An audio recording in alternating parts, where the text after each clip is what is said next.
Vous êtes-vous déjà senti idiot? Pas seulement un imbécile, mais un idiot au sens le plus existentiel du terme, quelqu'un qui perçoit l'absurdité de la vie, qui ressent trop, qui voit simultanément la misère, la beauté du monde. Si oui, vous avez déjà flirté avec la pensée de Dostoïevski.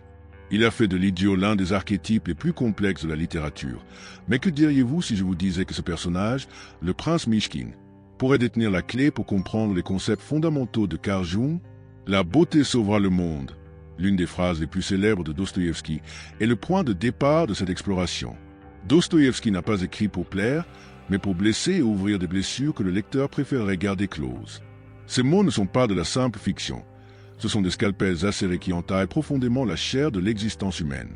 Son roman, Astérisque, l'idiot astérisque, n'est pas seulement une histoire, mais une thèse philosophique enveloppée de tragédie, une étude brutale de ce qui arrive lorsqu'un homme sincèrement bon est propulsé dans un monde qui ne comprend que le langage de l'égoïsme et de la corruption. Le prince Mishkin, personnage central du récit, est le dernier romantique d'une époque qui avait déjà troqué la passion contre l'argent, la gentillesse contre le calcul et l'innocence contre la ruse cynique. Son erreur fut de croire à la pureté du cœur dans une société qui avait appris à écraser tout ce qu'elle ne pouvait exploiter. Selon la psychologie jungienne, Mishkin n'est pas seulement un personnage. Il incarne l'archétype de l'innocent poussé à son extrême, un individu dont la pureté est si écrasante qu'elle devient sa propre malédiction. Pour les autres personnages, il est un imbécile, un extraterrestre émotionnel, une erreur de programmation dans un système qui n'accepte que les joueurs prêts à tricher. Pourtant, la question que Dostoïevski nous pose est déconcertante. Qui est le véritable idiot? Et c'est là qu'intervient l'ombre de Jung. Mishkin est insupportable non pas par sa naïveté, mais par sa capacité à percevoir la souffrance d'autrui avec une sensibilité quasi surnaturelle. Il ne se contente pas de percevoir la misère des autres, il la ressent comme si c'était la sienne, une sorte de tourment de l'existence, comme dirait le philosophe Émile Cioran. C'est précisément ce trait de caractère qui le rend si insupportable à ceux qui l'entourent. Il dévoile leurs masques, démantèle leurs défenses et arrache leurs illusions de contrôle. Selon Jung, la présence de Mishkin force ceux qui l'entourent à affronter leur propre ombre, le côté sombre et refoulé de leur personnalité qu'ils préfèrent dissimuler. Il nous rappelle constamment que quelque chose ne va pas dans notre façon de vivre, et ce rappel est insupportable pour ceux qui se sont déjà habitués au jeu de l'hypocrisie sociale.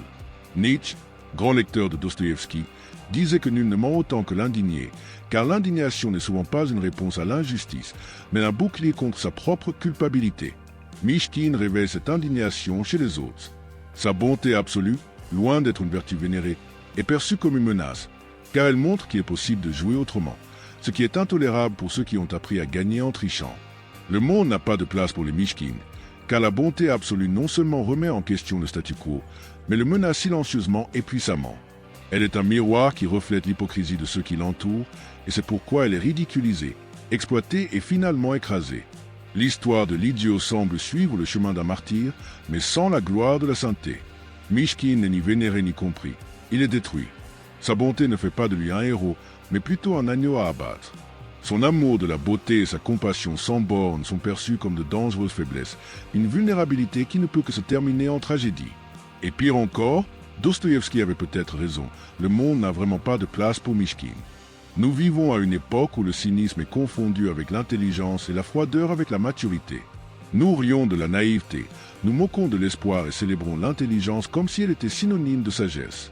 Mais cette prétendue intelligence nous a-t-elle apporté autre chose qu'un vide insupportable? Dostoïevski nous force à affronter cette question sans nous donner de réponse facile. Le plus troublant, c'est qu'au fond, nous connaissons la réponse. Mishkin n'est pas l'idiot. L'idiot, c'est nous, qui passons notre vie à justifier notre propre manque de courage. La tragédie du prince Mishkin ne réside pas seulement dans sa bonté, mais aussi dans l'époque et le lieu où il vit. La Russie du 19e siècle était une terre de transition fiévreuse où l'ancien et le nouveau se livraient une bataille silencieuse et cruelle. L'aristocratie décadente peinait à maintenir son faste, tandis que les idéaux révolutionnaires soufflaient les vents d'un avenir inévitable. La foi orthodoxe, qui avait autrefois donné sens à l'identité russe, commença à s'effondrer sous le poids de la modernité et de la pensée nihiliste. C'est dans ce chaudron de tension que Dostoïevski façonna ses personnages, leur donnant des voix qui faisaient écho aux doutes, aux peurs et aux dilemmes d'une époque en plein effondrement. Et personne ne comprenait mieux cet effondrement que l'auteur lui-même. Dostoïevski n'était pas un simple observateur distant du chaos social et spirituel, il en était une victime. Sa vie fut une succession d'abîmes. Condamné à mort, Il vit son exécution annulée à la dernière minute, échangée contre des années de travaux forcés en Sibérie. Là, au milieu des criminels et des misérables, il a été témoin des profondeurs de l'âme humaine, dénué des conventions sociales. Parmi les condamnés, point de masque, seulement la vérité brute et nue de l'existence. C'est dans cet enfer glacial qu'il a découvert que dégradation et rédemption pouvaient aller de pair, que monstruosité et raison n'étaient que les deux faces d'une même médaille. Cette expérience a façonné son œuvre de manière irrévocable. Contrairement à d'autres écrivains de son époque qui cherchaient à comprendre l'humanité par la raison, Dostoïevski a exploré les ténèbres de l'inconscient, anticipant des idées que Freud et Jung ne formuleraient que des décennies plus tard. Il comprenait que les êtres humains sont gouvernés non seulement par la logique, mais aussi par des forces souterraines, des passions indomptables, des désirs indéniables et des contradictions insupportables. Son réalisme n'était pas seulement social, mais psychologique. Chaque personnage qu'il créait était une anatomie vivante de l'esprit humain, une confession déguisée en fiction. Et Mishkin, le protagoniste de l'Idiot, était peut-être sa création la plus dérangeante, car il incarnait quelque chose que la société a toujours prétendu valoriser mais qu'elle méprise au fond, la vraie bonté. Ce qui arrive à Mishkin est ce que Jung appellerait un échec dans le processus d'individuation, le chemin vers l'intégration et la plénitude de l'individu. Mishkin ne parvient pas à harmoniser sa pureté intérieure avec les exigences du monde extérieur. Le problème est que la bonté absolue ne s'intègre pas dans les rouages du monde. La bonté sans ruse est perçue non pas comme une vertu, mais comme une erreur stratégique. Il n'est pas dévoré par un ennemi déclaré ou une conspiration, mais par l'accumulation de petites indifférences, de cynisme quotidien et de mépris déguisé en supériorité.